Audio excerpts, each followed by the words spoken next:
exclusive live look inside the home of the late Carrie Fisher, full of amazing Star Wars collectibles and memorabilia. Some of those items are about to hit the auction block, and Ginger, looking like a movie star herself, is there outside the home. Good morning, Ginger. Aww.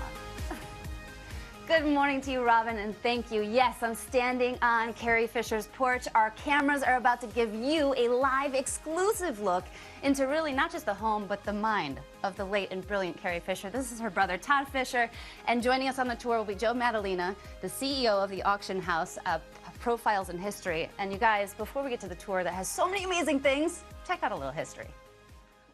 May the Force be with you. Princess Leia in the movies lived in a galaxy far, far away. But on Earth, Carrie Fisher called this Beverly Hills hacienda-style estate her home. My house, I love it. It's like scavenger hunting. Fans caught an intimate glimpse of Fisher's eclectic hideaway during the 2017 HBO documentary Bright Lights. This is the bathroom. It has, as a lot of bathrooms should, a player piano in it. Her house even once occupied by another silver screen legend. This is Betty Davis when she lived here. Oh, there she is. For 16 years, America's sweetheart, Singin' in the Rain star, and Fisher's mother, Debbie Reynolds, lived next door. Mommy, I'm home. And now the late mother-daughter duo's personal items are hitting the auction block, including some of Fisher's collector's memorabilia from Star Wars. Oh, and Todd and Joe, we are so grateful to have been invited into this home. It is so special to be here. Eclectic doesn't describe it. Not at all. But can we start? We're in the living area. She loved to have people over, and she loved these paintings, Todd. Yeah, she collected what she called ugly children. So on the right, we have Richard Dreyfuss. So, you know, it's pretty obvious. Kevin Spacey on the top, you know. And over here, of course, we have Ross Perot and Shia LaBeouf down here. Now, Debbie and I actually bought this for Carrie, but we were not able to give it to her because she never made it home for Christmas. So we're asking you guys, because if Carrie were here, she would name that child. But we want you to name it. So you name it. Tweet us at GMA and tell us what you would name it. I want to know. We want to know. Right. We want to know. And Joe, you were telling me this chair is special for many reasons, but can I sit in it? Absolutely. Okay. So You're the only one besides Carrie that sat in it. It's you're cool. first. So it was actually her director's chair from The Return of the Jedi.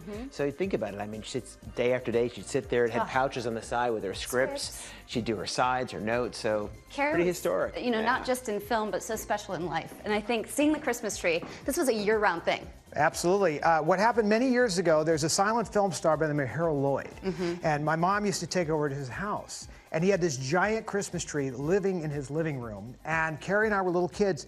And he said, why can't we have Christmas all year round? You should have Christmas all year round. You should. And so that's what happened. And so consequently, it affected Carrie psychologically. And now we have a Christmas tree year round. So many rooms to see. So Todd, you lead the Yeah. Well, the whole house is filled with her life. It's kind of like being inside of her head. Like, here's her little Yoda. In fact, we all have to rub Yoda's head. You see how the spot's kind of worn there? Yes. Everybody touches as you go along. This came from our house at Greenway, where Carrie and I grew up. But the whole house, if you notice, has fireplaces in each room. That was a tradition of Carrie, too, to always have the fireplaces going. Not very ecologically friendly, but she loved it anyway. It's so alive. It is. Feel it. It's so But all of this stuff literally ranges from our childhood right up to her last trip to England. And we just constantly have more stuff to show. And this is how she left it. I mean, not much has changed. This room is special. This is her office. Yeah, this is her writing room, her creative room, although she did go around the house. She spent a lot of time in here. And this was her assistant would stay at this desk.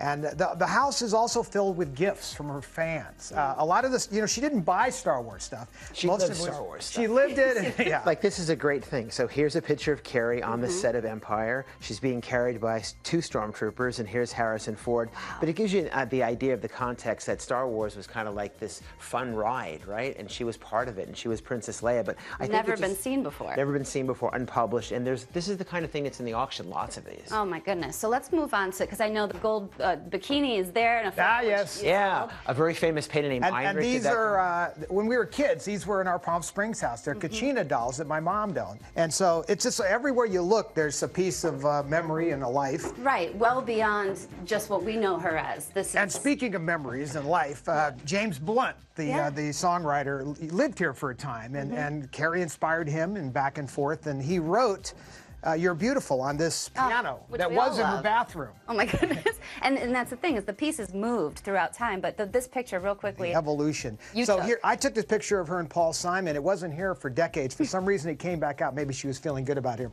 Gary the dog, her favorite. You know, we're moving, just, you know, a lot of stuff. Now we're hitting into her bedroom, which also has another sitting area, writing area. Because she would hold court. She loved having people in her bedroom within her home. Yeah, and you're inside of her mind. The cool thing about this now is you're seeing who she is as a person, and then the Star Wars things that are all throughout. You have the great Lego, you know, of Star Wars. This was one of her favorite little pieces too, which was the Pez dispenser. Carrie talked about this, how her daughter could pull her head back and pull a Pez piece out of her neck. But also it reminds us that George Lucas owned her likeness, and she used to say, when I look in the mirror, I had to give him a couple of bucks every time I looked at myself. And this is awesome. So we all remember when R2-D2 came out and said Obi-Wan Kenobi because, you know, Princess Leia was looking for him, and this is something a fan made. So everything you can imagine is in the house. At the auction. At the many auction. of these So many things in things. September will be at Absolutely. the auction. We are so grateful to have this opportunity to come into this home. And now you all have been here. We're going to have a lot more on social media. And guess what? Tomorrow we go to Debbie Reynolds' home. Oh, boy. my Your mom. And there's so much more to come. But please stay with us right here on GMA.